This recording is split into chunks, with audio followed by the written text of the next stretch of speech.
I've been depowering the steering rack here. I've got it all dismantled. Removed the piston here. Got everything out of it. Everything's cleaned up. Ready for some new grease. We got some new boots over there. We'll get this thing back together and say bye to power steering.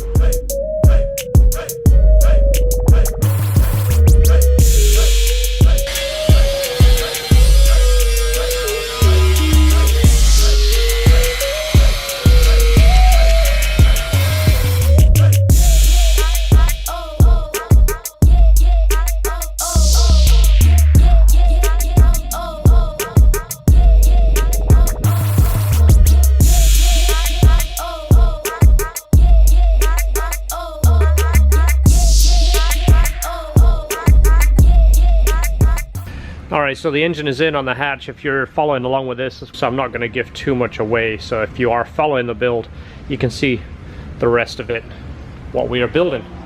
But engine is in, it's sitting on the mounts. We have a full-size intercooler sitting in there. We're basically building things around it right now. So we're mocking the engine up to run. It's not going to be finished until everything's double checked and taken apart and repainted. Obviously going to repaint the engine bay, paint the car. It's going to be turbocharged, but to run the engine we're going to put a swap header on there. I'm not sure if it's going to fit, but we have a stung tooth swap header. If that fits, we can at least run it and double check everything is good, make sure there's no issues, drive the car, and then when we pull it apart we'll finish by building the turbo kit.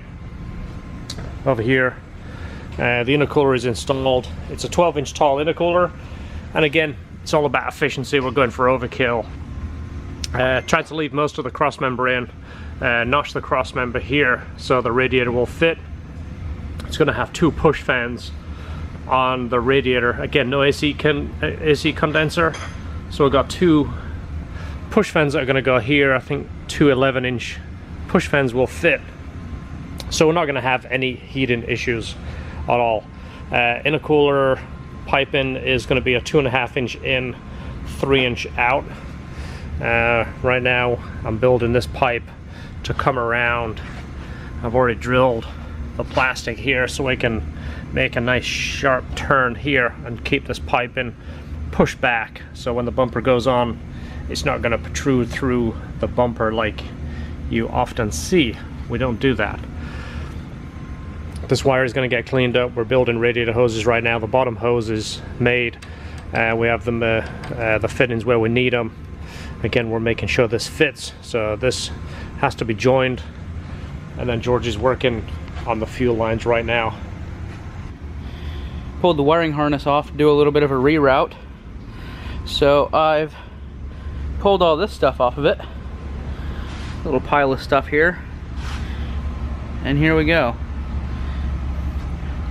Get all this clipped into the motor. Reroute it the way I like it. Got Tesa tape for the harness. I really like that Tesa tape. And we'll make this look better. I'll probably go over the valve cover with the ECU portion. I think that looks better. Alright, we got this wiring harness pretty much laid out where we want it. We'll have to tape it down and everything. Get it all wrapped up and kind of routed where I need it. Those will go under the manifold, but a couple laid out here. But that's pretty much all routed where I want it to go. Let's tape it up. And there it is, covered in Tesa tape. Go and throw this on the car and see what it looks like. I don't have the injectors taped all the way because we're going to run the car on stock injectors. They'll be swapped to 1000s when the turbo goes on.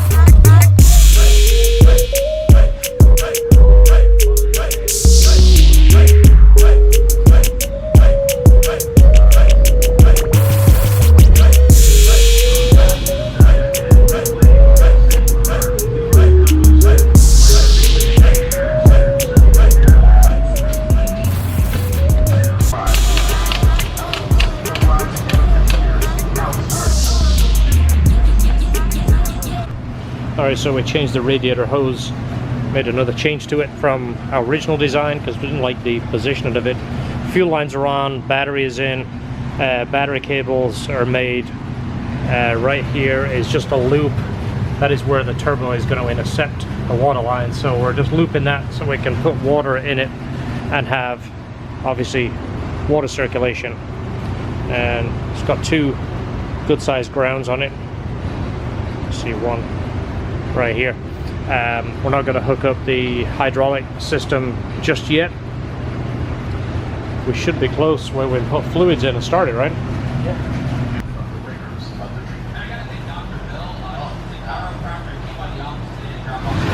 Alright, we think everything is set up. We just adjusted the fuel pressure and got the fuel pressure set where we want it. Everything is plugged in. We'll try now.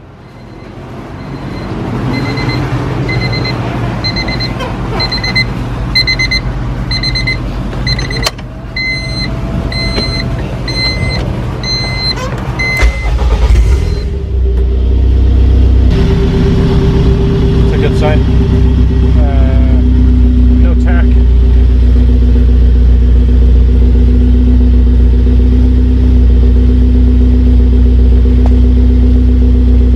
Got a code.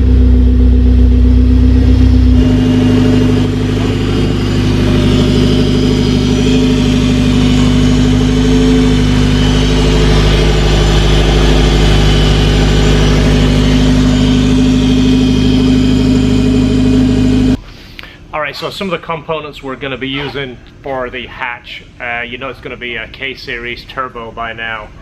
The parts we're using, we just got them in right here. This is the manifold, basically known as the sidewinder. If you was to look at the front of the engine, it sits here. It puts the turbo here with the inlet facing you. This is a full race manifold.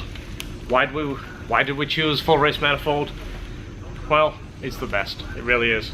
A lot of people complain it's expensive, but these guys have it figured out. We've used this on a couple of customers' cars, seen how well it spools, how well it controls boost.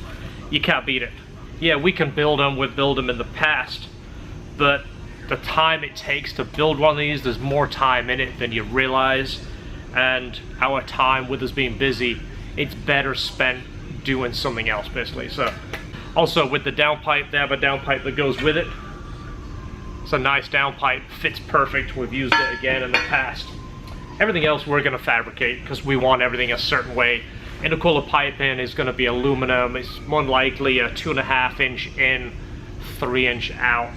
The intercooler we've already made to fit where we need it. The pipes are routed. We've made it so the couplers are kind of hidden. I'll put that in there. You can see the pipes are directly welded on it. And we was looking for that clean look in the front. The way the pipes will be, it's more likely going to be a one-piece. Turbo to the intercooler, intercooler to the throttle body, that way you just got 2 pipes. And not sure yet, we're probably going to powder coat those parts.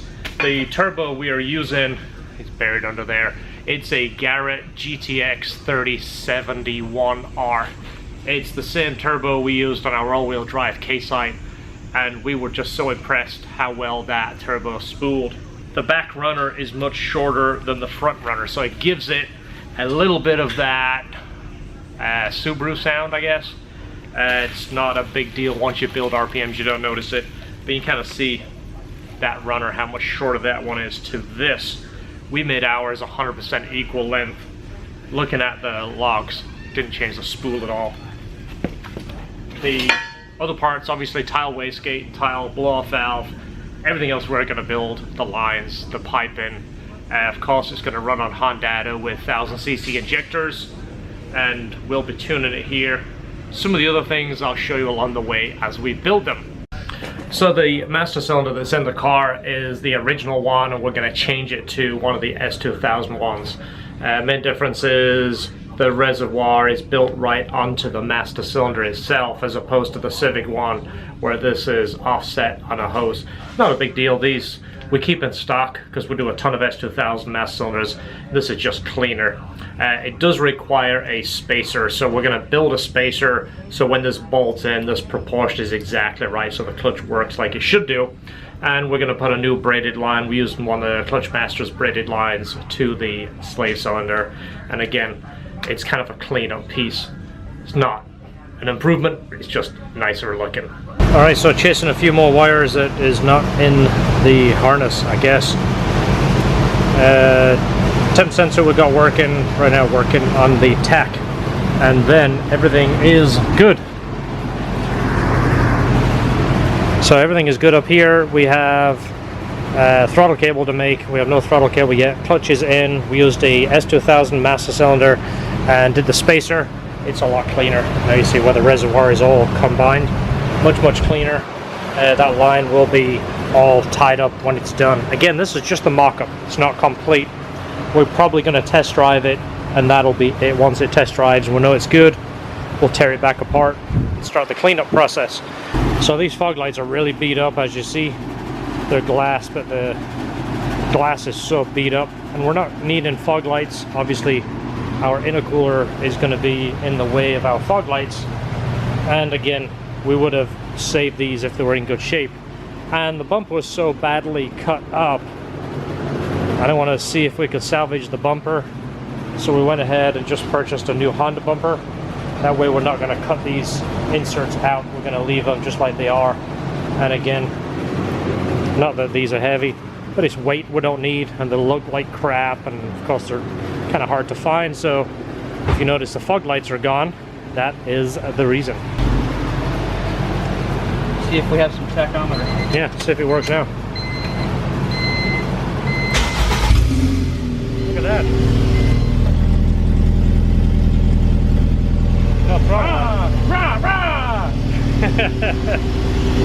Check engine light is because the air temp sensor is not plugged in. Right there. That's the check engine light. We already know what that is.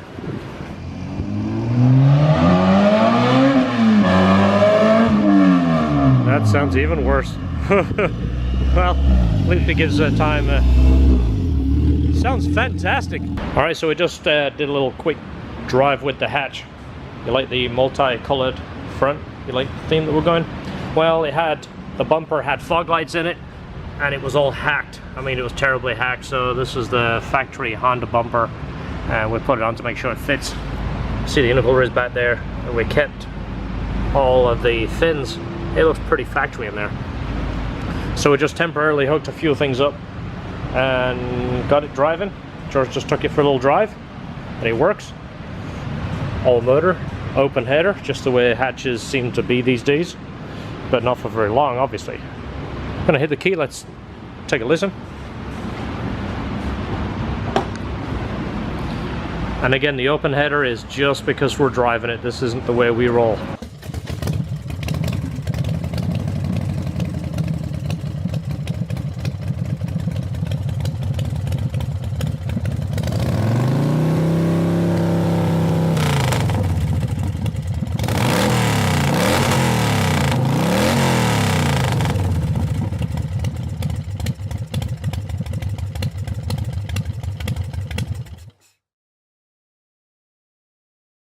I don't know what you did with the wiring, but the K20 sounds quite a bit different in this car. Yeah, when you told me to hit the key, I had just changed a couple things down there in the footwell. It sounds good. It sounds almost like a twin. Yeah. I mean, it's almost got like a motorcycle sound. It's a little choppy. I like it. It sounds good. I like it. Yeah. So it's the new header design, the new firing order, a few little tricks. And when the turbo goes on it, it's not going to sound like that anymore. It's just more of an NA thing. Yeah, but we like it. It's an option. It's there. It sounds good. We're not going to put on every car, but it's, you know, it's an option. Yeah. All right. I say we end the video and we'll get back to work. Sounds good to me. See you on the next episode. All right. All right, so go ahead and subscribe if you want to follow this build. I promise you will like it. Even the people that are negative, going, well, you should have done this, you should have done that. We're doing what the customer is paying us for, and remember, the customer is more important than the critics, because the customer to us is the ultimate critic, and that is who we work for. So go ahead, hit the subscribe button, smash the other button, click the bell, you know the deal. and follow along. I promise you'll like it. It's gonna be a awesome car. At LHT Performance on Instagram. Or LHT, is it LHT Performance on Instagram still? Instagram, yeah. LHT Performance. Yes, just type in LHT Performance, and follow us on Facebook too. As you see, I'm a professional camera person. I'm shooting towards the light, which is a big no-no. We're in the light. Look at that. Go ahead and subscribe if you want to see more of me, George, Esther, and Lisa. And it's not raining today, which is fantastic. Beautiful Florida weather. It's about to get stupid hot.